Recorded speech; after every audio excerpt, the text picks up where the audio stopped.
Welcome to the 40th episode of the New Ventures podcast. I'm your host, Sanjoy Sanyal, the founder of Regain Paradise, a boutique climate consulting firm and a visiting fellow at the Cambridge Judge Business School. I host the New Ventures podcast to help people starting new climate initiatives learn from existing practitioners who are already progressed in their paths. The question that we'll discuss today, as COP27 opens, is to speculate what would happen if there is no sufficient climate finance for the low carbon transition. And to discuss this, we have a very special guest, Dr. Jaideep Prabhu from the Cambridge Judge Business School and a world leader in frugal innovation. Welcome, Jaideep. Thank you, Sanjay. It's a great pleasure to be with you. Jaideep, I'll try and quote some data. The Climate Policy Initiative, which is a think tank which tracks global climate flows, says that the amount of climate finance has been steadily increasing, but is nowhere near enough finance to limit warming to 1.5 degrees centigrade. There are actually two issues here. One is the shortfall of commitments from the developed countries to the developing countries, which is the climate finance goal itself. But there's an additional point, which is that there is a gross mismatch between the pledges and the commitments made by the private sectors and actual money flowing in climate finance. Now, for a person who has studied his whole life the practices of frugal innovators, what is your reaction when you hear statistics like this? Yeah, great question to start with, Sanjay. I mean, my initial response when I hear these stats is to say, great. From the perspective of frugal innovation, because this is what frugal innovation is all about. It is innovating with constraints or under constraints. And these constraints can be financial, they could be time, they could be any kind of resource. Based on my work over several years now, my conviction is that when the going gets tough, that's when the frugal innovators get going. That's these resource constraints, necessity, adversity. These are the things that get the creative juices flowing for frugal innovators. That's when they can really tap into human ingenuity to think of either reusing old ways of doing things or recombining old ways of doing things or coming up with new ways of doing things faster, better, and cheaper. So that's my initial response. We don't have the money? Great. That means we'll have to think. It'll also mean that we won't waste money. We don't have resources? Great. That means we'll have to think. It'll also mean we won't waste resources. We don't have much time? Fantastic, because that will also get us thinking in a very creative way. Now, it's not a foregone conclusion, but my initial response to the stats you quoted and the issues you raised. Lack of time, resources, money. You have studied this problem initially in the emerging world, and there are enough examples of companies who have tackled really tough problems when they have been faced with these constraints. Right, Jaideep? Yes, Sanjay. In fact, a great deal of my work has focused on the private sector, both in developing countries and the developed world. There are plenty of examples in both contexts of companies that have risen to this challenge. But let's take some examples from the emerging world first.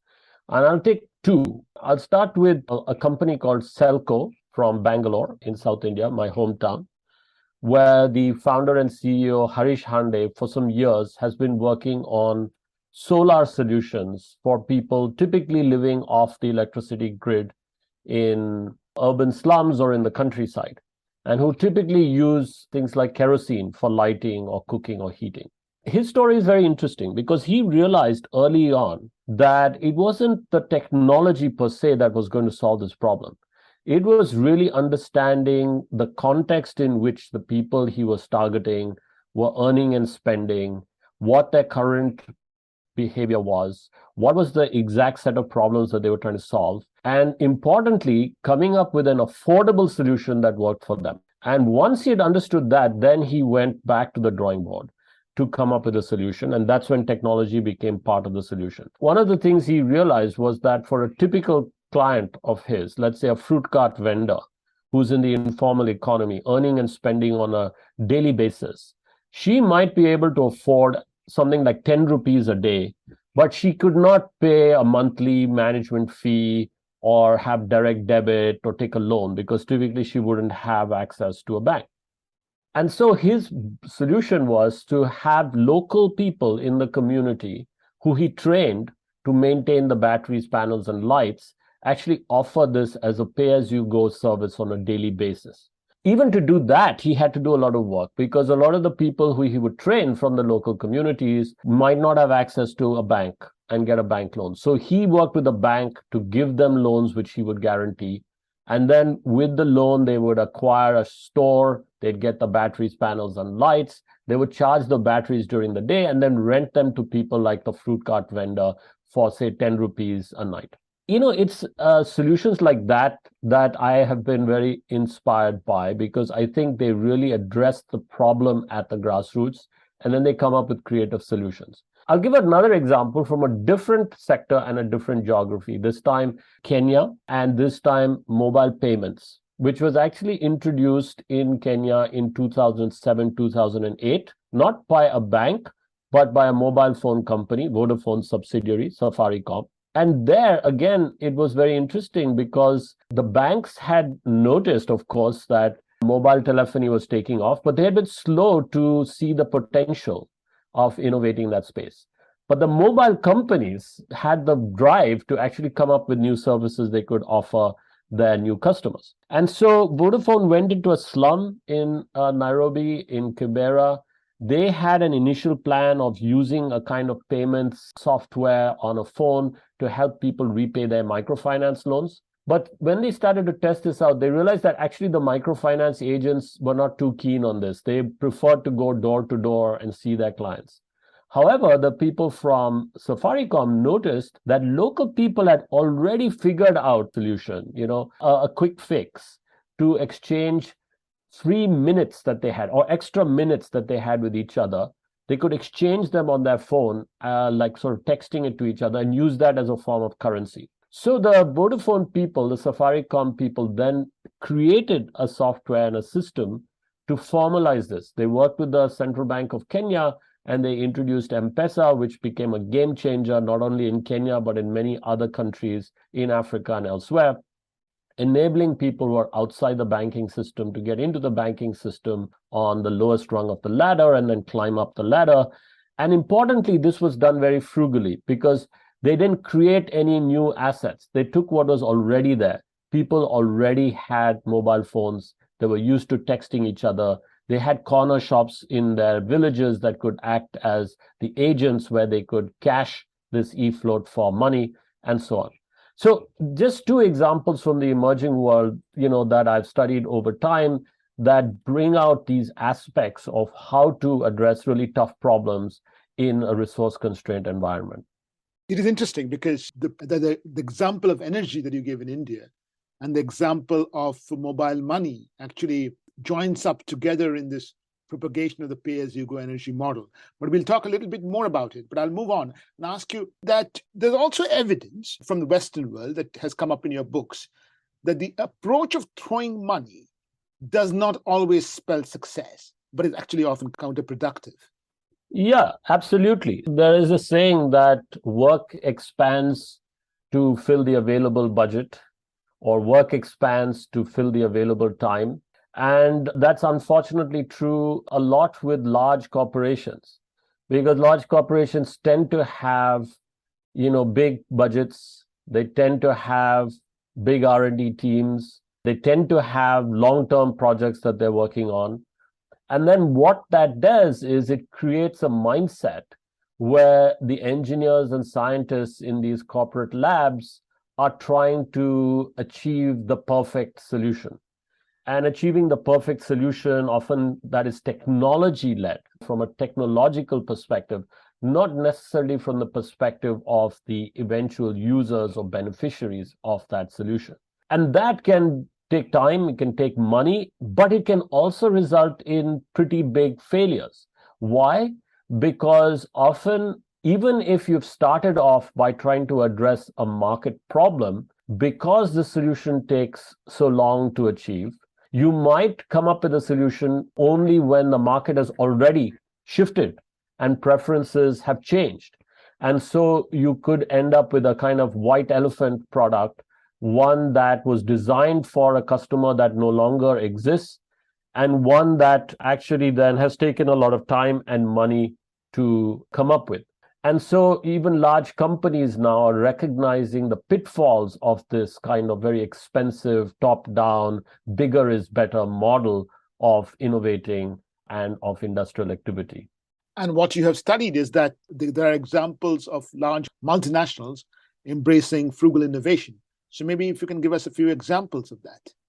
Absolutely, Sanjoy. So, we have written, that is my co-authors and I, a couple of books about frugal innovation in the private sector. The first book was very much about how this was done in emerging markets like India, China, various African economies, and so on. That was innovation that was very much about what Western multinationals going to emerging markets could learn from their emerging market counterparts. But then after that book came out, we began to look at this phenomenon in the Western context, particularly in large Western companies, which for pretty much the whole of the 20th century had followed this bigger is better, top-down, technology-led model of R&D and innovation for the most part. But we're now starting to feel the pressure of competing with, in emerging markets, their emerging market counterparts, but in the West with startups that had perfected the kind of lean startup, frugal way to innovate faster, better, cheaper. In our second book, Frugal Innovation, which came out in 2015, we looked at large corporations across sectors, from automotive to pharmaceutical to health, education, medical devices, industrial goods, fast-moving consumer goods, banking.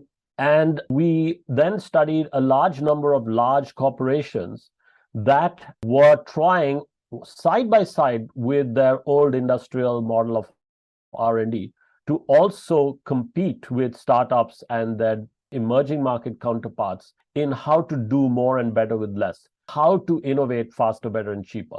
So that second book is full of examples of these large companies. So we start with, for instance, the automotive company of Renault, which initially created an affordable car for Eastern Europe, working with Romanian engineers, the Dacia.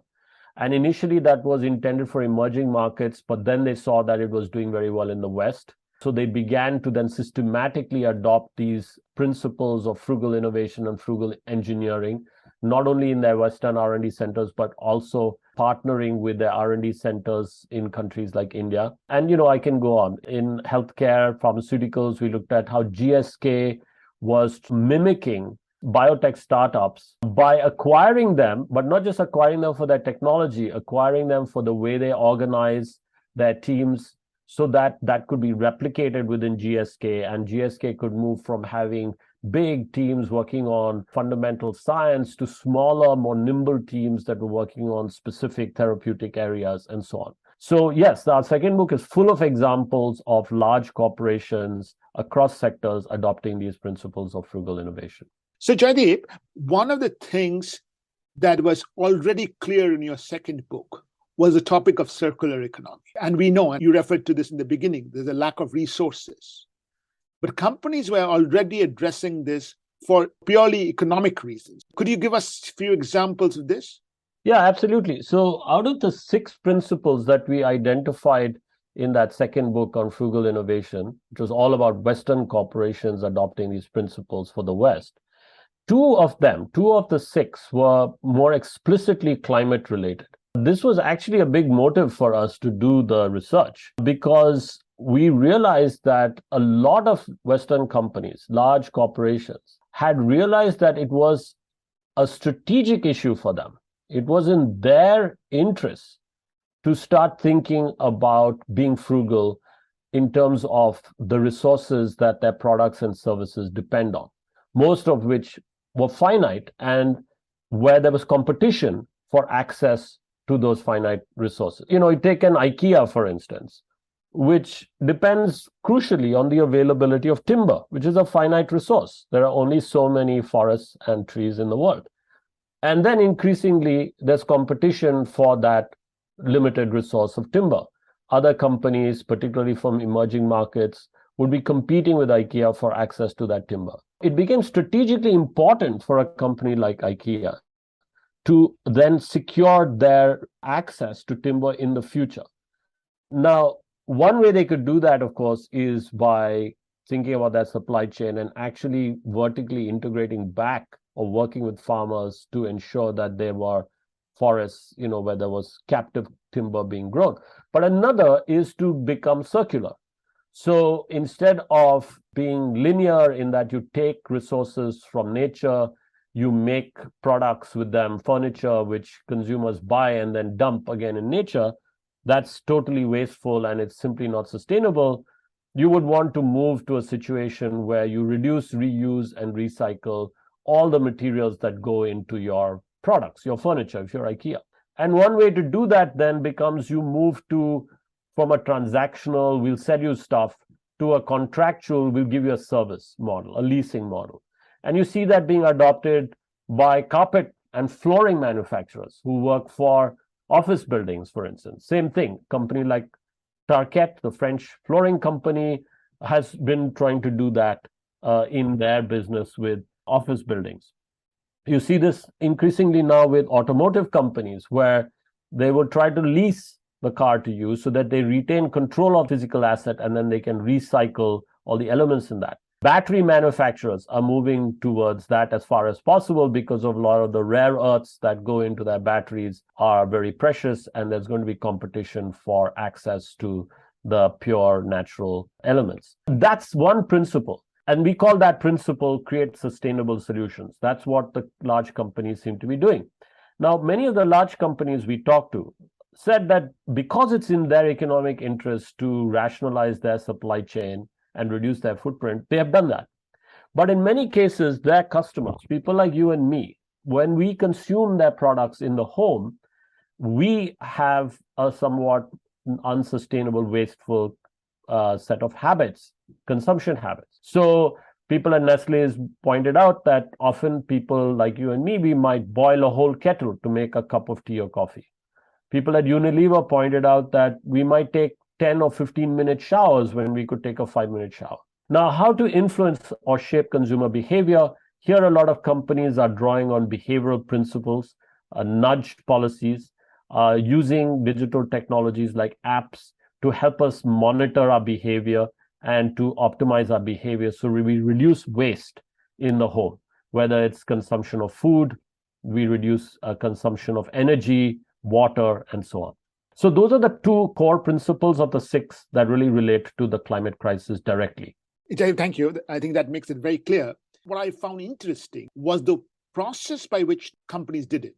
And one thing that stood out to me was this issue of collaboration with your lead customers, collaboration with other startup companies. Maybe you can explain a little bit of the principles you unearthed a little bit more in detail to help us understand this. You're absolutely right there, Sanjoy, that these were 2 of the 6. And the other 4 principles are very much about the process of innovating. The first principle is one we call engage and iterate, because it reflects what the large companies are trying to do in keeping up with startups. Startups who have perfected the art of the lean startup, where instead of coming up with the perfect product that will take a lot of time and money to develop, they work with one customer to come up with a minimum viable product, which they co-create with the customer to develop. And there is a lot of iteration there in tight loops with a lot of feedback. And then once they've come up with a solution that satisfies one customer, they take it to others. We document how large companies are trying to do that within these large structures and processes that they typically follow. The second process principle is linked to how they manage their assets. And we call this principle flex your assets. So large companies have a lot of physical assets. They have their factories and supply chains and so on, fleets of vehicles, all that kind of stuff. But they also have human assets, their R&D teams. So we look at how large companies are changing the way they manufacture, moving to batch manufacturing in pharmaceuticals, continuous manufacturing, and so on, where you can manufacture drugs in a single mobile kind of factory which can be moved from place to place in a shipping container, for instance. We look at those kinds of physical ways to flex your assets, but we also look at how companies like GSK are flexing their human assets, like their R&D teams. Often they'll acquire startups, biotech startups, not so much for their technology, but for their culture and their approach. So GSK, after acquiring biotech startups, tried to move to an R&D structure where instead of having very big teams working on basic science areas, they had smaller, more nimble teams working on specific therapeutic areas. The third process principle is one that we call co-create with prosumers. So prosumers are consumers, are not just passive recipients of products and services from companies. They're more actively involved in the socioeconomic process. Many of them are makers. They go to make spaces and they tinker and they come up with prototypes and so on. So companies like Ford, the motor company, has partnered with Tech Shop in Detroit, and it sends its engineers to the Tech Shop, which is a make space, one afternoon a week just to tinker. And about a year after they initiated this whole approach, they found that their engineers were not only happier in their jobs, their morale had improved, but they were also more productive. They were generating more high-value patents as a result of this process. And the final process principle is one where large companies are partnering with startups, often with smaller companies, to innovate faster, better, and cheaper. So we give the example, for instance, of Barclays, big bank in London, that partners with fintechs in a big accelerator that they have in Mile End, where they house about 10 or so of these global cutting-edge fintechs for 13 weeks. And in that time, the fintechs are improving their solutions, but they're being mentored by people from the main bank once a week. And that helps them understand how banking works, all the regulations, etc. But it also helps people in the main bank think about how they might incorporate this solution into the bank. And at the end of the 13-week period, these fintech startups pitch to a team from Barclays, and then the team makes a decision of whether to incorporate that solution in the bank, to invest in it, or to pass it on to someone else. So those are the 4 process principles. I'll try and sum up this section of the podcast where we learned, in my opinion, a few things. One is money is valuable, but it's not always the panacea. If you throw money at a problem, it does not mean that the problem will be more easily solved compared to situations when innovators get together and innovate against constraints.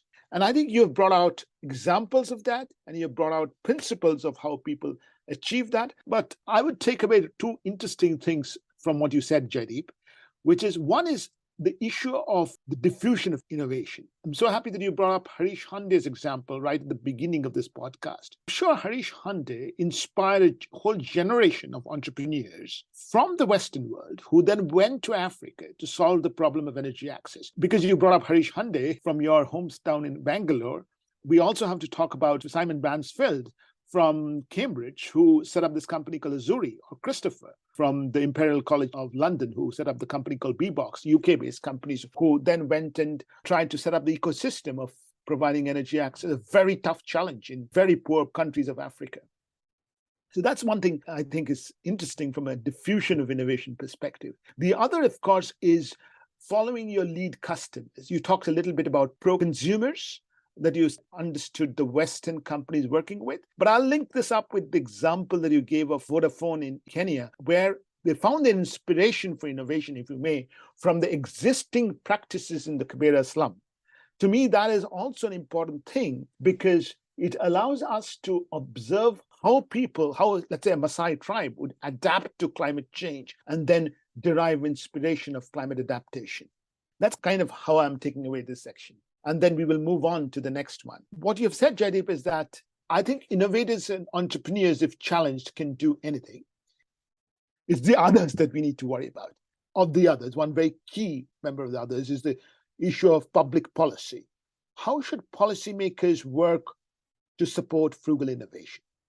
So you're absolutely right, Sanjoy, that we've talked about the private sector relying, especially large companies, relying on big budgets and long-term projects. But you could argue that the public sector suffers from that even more so.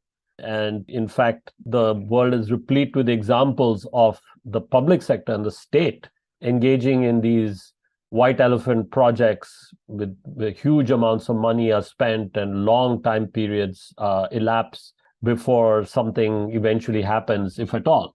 So following those two books that we wrote about the private sector and the frugal innovation book, last year published a book called How Should a Government Be?, where I focused on precisely this issue of frugal innovation in the government, for the public space, but also how the government should think about regulating and cultivating frugal innovations in the economy.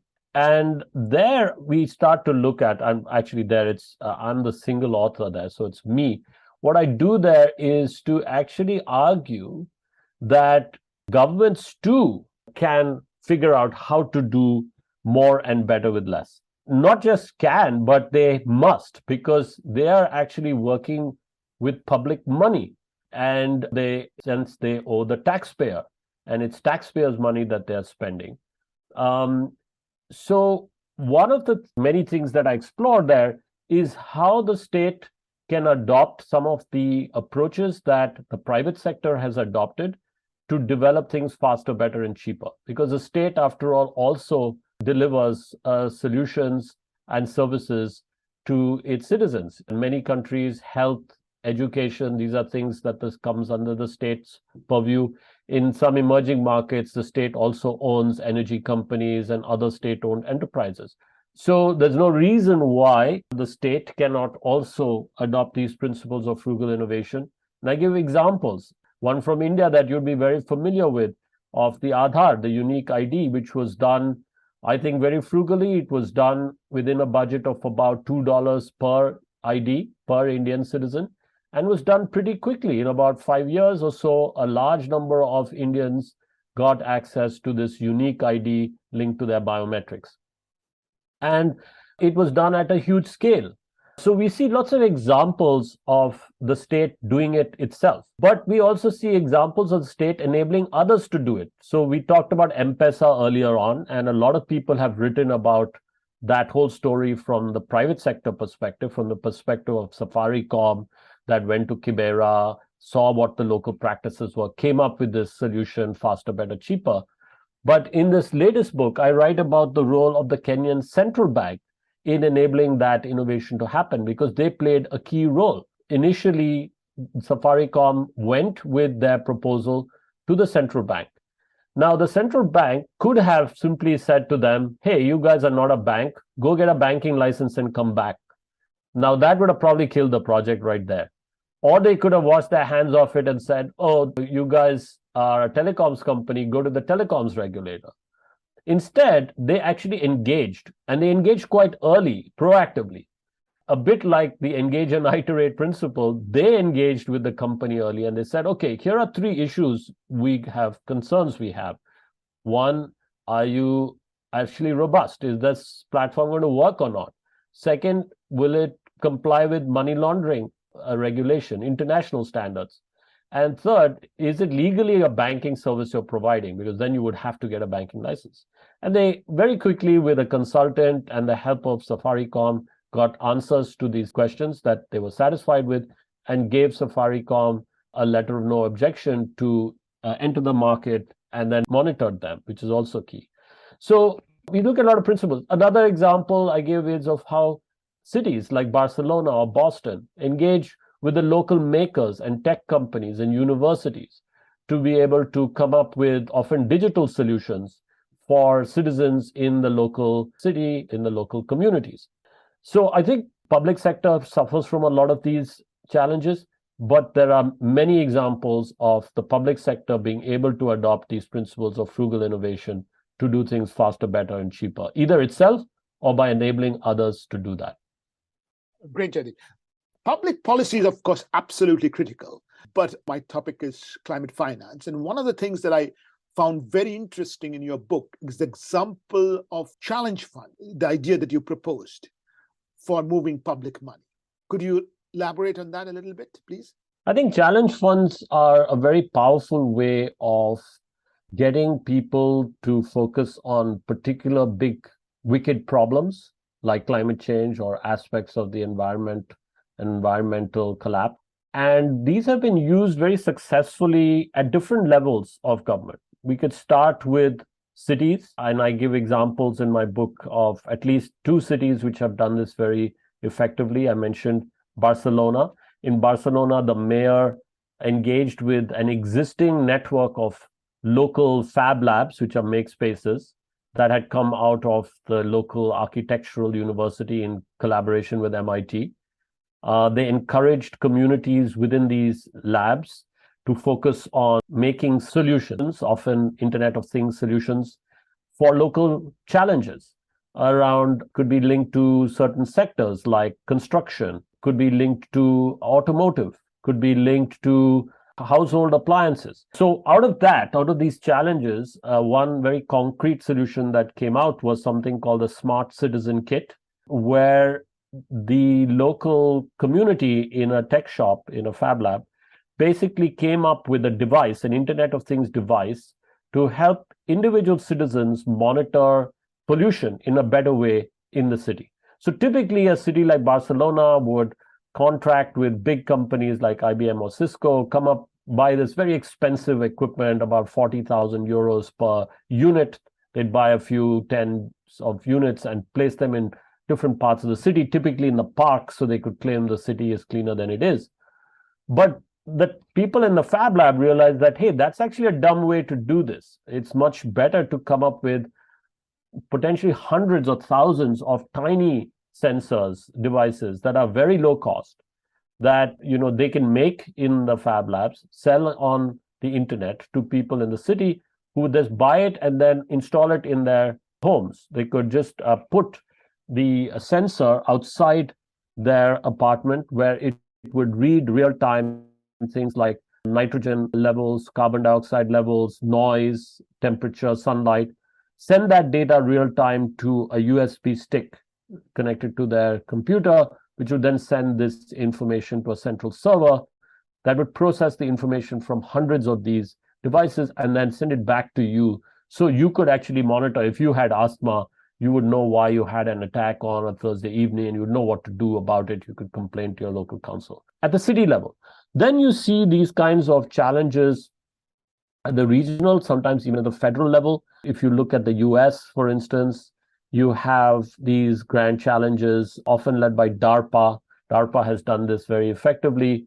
They could be from everything from how to come up with a better vehicle for combat, to dealing with a new disease like chikungunya, or to figuring out how you would put a rover on Mars. They issue these challenges and they engage people from companies, large and small, from universities, maker communities, and then basically they get a very large number of people to creatively come up with solutions faster, better, and cheaper, which then they can select to scale. I'm very impressed by the ability of different levels of government and the public sector to creatively engage people at different levels, organizations of different sizes, to be able to come up with solutions in a more bottom-up way, more frugal way than in a top-down kind of heavy-handed way that often results in expensive failures. I think the examples of challenges to come up with solutions to what you call wicked problems is great. But one of the things, Jaideep, which I found very fascinating in your book was this education endowment fund, again, for a social problem, right? And the way that enabled solutioneering. Do you remember that at all? Yes, of course. The Education Endowment Fund is itself a part of a whole network of what are called What Works centers in the UK. And these What Works centers actually came out of a prior development, which was the Behavioral Insights team, which was the application of nudge techniques to government doing its own work faster, better, and cheaper. For instance, tax collection through the proper, clever wording of letters that were sent out to, say, doctors who might have an additional source of income that they don't typically report or don't report on time. So the nudge unit made a lot of progress, but then they realized that what was also needed was some kind of system whereby evidence that has been collected over time, either through academic or other sources, on how best to address certain social issues, whether it's in areas like education or criminal justice or health and so on, you could actually create a kind of repository. You first of all document exactly what we know about very specific interventions that a policymaker can make or a government can make. You document the evidence, and then you have a simple metric or a kind of dashboard which would enable not just the policymaker, but the civil servant or the person in the school or in the prison to inform decisions on a real-time basis. So the Education Endowment Fund focuses on education. And what they've done is they've come up with a very simple system of codifying what we know about the efficacy of interventions in education. And the yardstick, the outcome that they are focused on, the single metric, is how much advancement you make, how many months a particular intervention increases your learning by, or how quickly you can achieve that particular skill as a result of the intervention. So that's their outcome metric. And then they assess any intervention based on how effective it is in terms of improving learning outcomes, speed of learning outcomes. They look at the cost associated with that intervention, and they look at how strong the evidence is in support of that finding. And they basically trawl the world of RCTs and other studies to come up with this kind of dashboard. And it's made available then to anyone in schools, principals, teachers to adopt. So for instance, maybe a school is thinking about what is the benefit in terms of learning outcomes of adding an extra teacher in a class? Or what is the drawback of doubling the class size?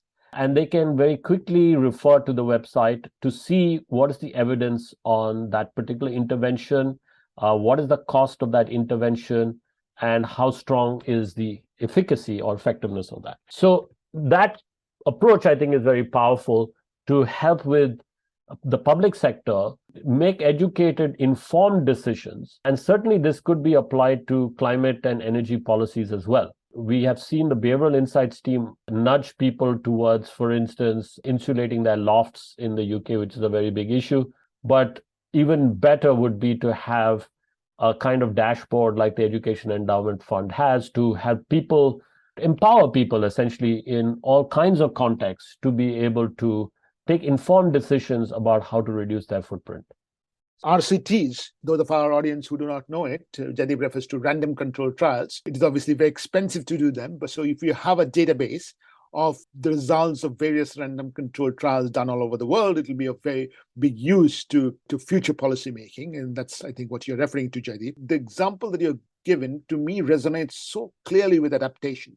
What works in adaptation? We have to build up a database around this. We could obviously talk about this for hours, but I'll move on. And one of the issues, as we talk about frugal innovation, is that private investors, especially the venture capitalists and the private equity firms coming from the digital era, want to move in large amounts of capital into single deals. Now, is that compatible with your way of thinking about frugal innovation, especially in a climate context?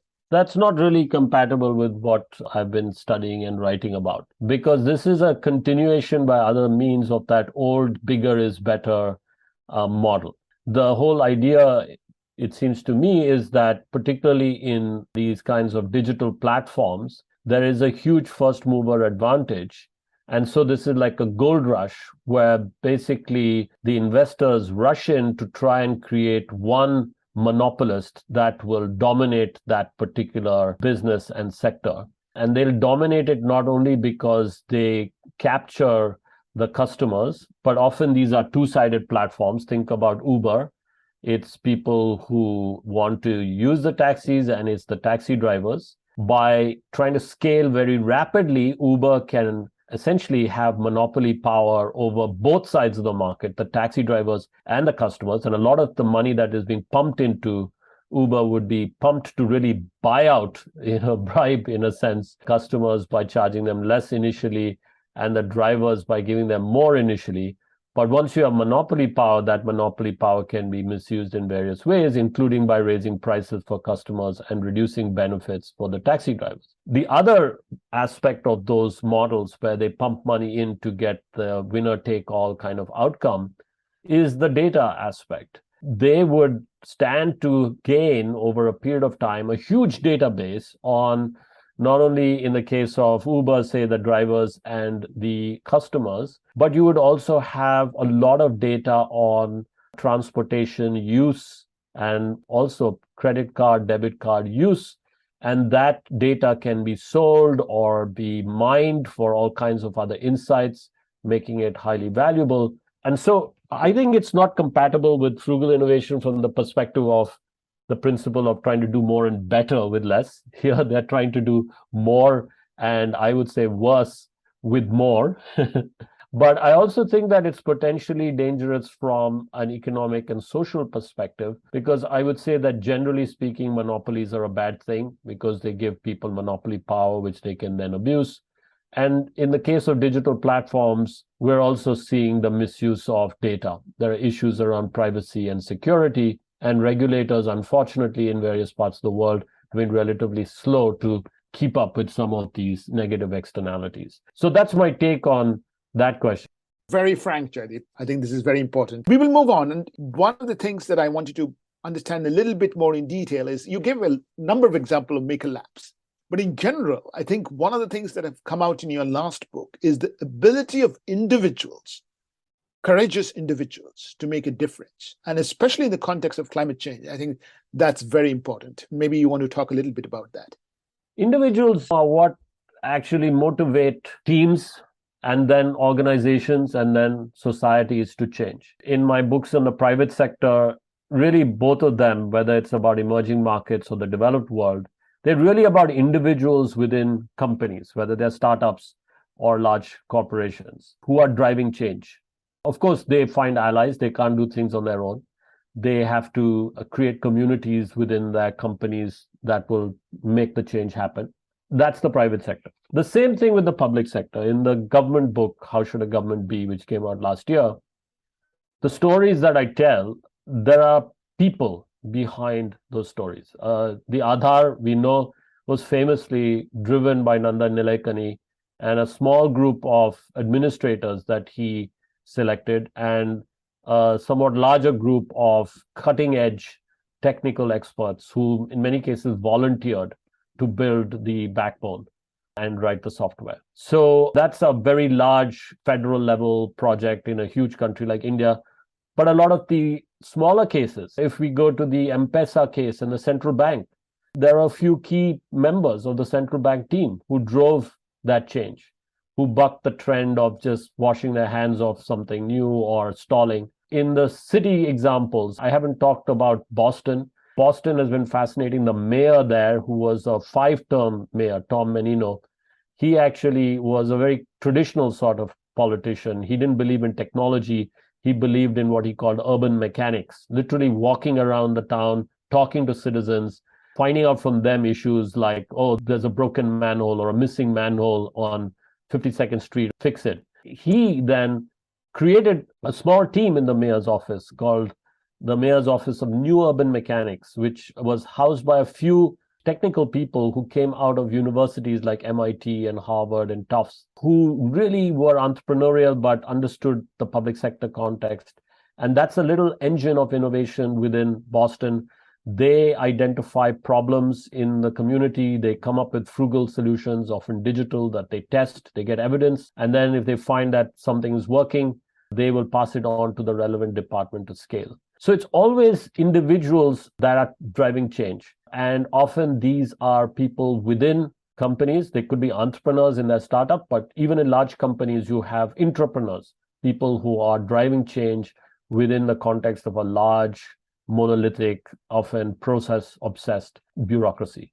Moving from the power of the individuals to the power of large corporations, how should large companies engage with entrepreneurs and society as a large in this era of climate change?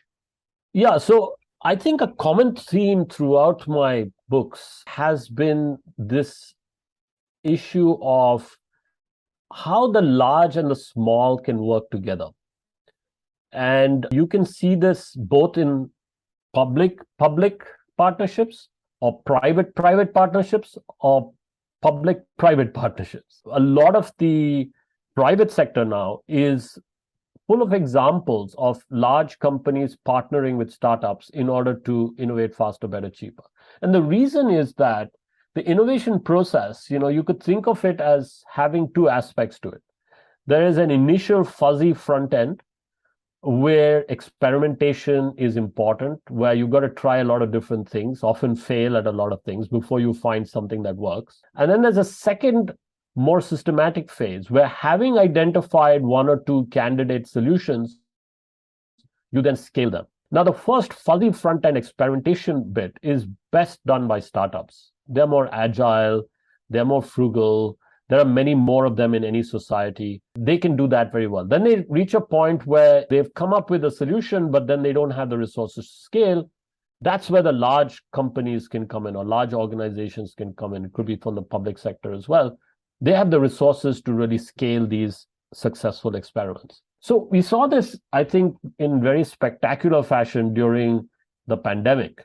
And you see in the pandemic, a lot of startups or even university labs coming up with candidate vaccines. They map the genome, they figure it out very quickly, they figure out what the virus looks like, then they figure out what a candidate vaccine might look like, what features it may have. They can test it in the lab very quickly. But then at the next phase of really scaling it, they'll struggle. So that's when they then pass it on to a large pharmaceutical company. So Oxford partnered with AstraZeneca, BioNTech partnered with Pfizer, and so on.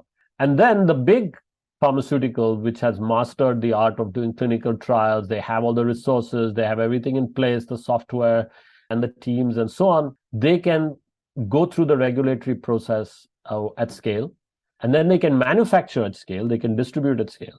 And then actually, in some cases, the state stepped in again to help get the vaccine in arms. If you think about the UK, the NHS played a huge role in that. So I'm a big believer in this importance of partnerships between the small entrepreneur that can move fast, the large company that can scale, or the government that can scale. And I think we need a lot more of that. Certainly in the climate context, if we think about COVID as a small scale preparation for the big scale problem we're going to keep facing over the next few years of climate change, we will need those kinds of partnerships in spades, big time. Jaideep, you've covered a lot of ground here. I will try and wean out a few things. To me, the example that you gave about Kenya's central bank engaging with Vodafone Safaricom to test the innovation in the context of real customer adoption is actually extremely fascinating. That type of example where policymakers engage with innovators to understand the innovation in some more detail before they can take decisions of go, no go, or approval, no approval, I think is an extremely critical thing to understand in the context of climate change. I think about many examples like microgrids or energy storage or demand-side energy pricing and so on and so forth. And I think that second point that you make is just collecting the evidence and helping policymakers do this in a more informed way, almost a central repository, if you may, of international evidence as it comes in, how to adapt to the climate change is very critical. The other thing, of course, is the importance of individuals standing up. And I think individuals, entrepreneurs, whether in public organizations or private organizations, will have to stand up. And finally, of course, is the issue around large companies, what you call public-public partnerships, public-private partnerships, and the partnerships between entrepreneurial organizations and large companies. That, to me, is the final key message of what you're saying. I agree with all that, Sanjoy. And, you mentioned experimentation and the regulatory sandboxes approach. I think that's really key. It's going to be key with climate change because we don't know what works. We don't know what will work in which context and how it's likely to scale. But we have to try out various things. And of course, various people are trying out various things. Now, then the question becomes, do we have some kind of systematic way of collating this evidence, presenting this evidence, and getting others to adopt it? Because you don't want to have to reinvent the wheel. So I think this is where regulators can play a very important role by creating a space, a sandbox, where people can try out experiments, collect the evidence, and then get permission to scale in a way like Safaricom did with the Central Bank of Kenya, in a way that the UK's Bank of England has been doing with its fintech regulatory sandbox, in a way that the UK has been doing with autonomous vehicles, and so on. So I think that's a key point that bears kind of re-emphasizing. Right. Thank you, Jaideep. And if people want to get in touch with you, what's the best way? I'd be delighted to hear from people. The best way to contact me is via email. It's j.prabhu@jbs.cam.ac.uk. You can also follow me on Twitter @Jaideep Prabhu. So those are probably the two easiest ways to get in touch, or on LinkedIn. That might be a third option. With that, thank you very much, Jaideep. Thank you, Sanjoy. It's been a pleasure to discuss these really important and very interesting and thought-provoking issues with you. Thank you.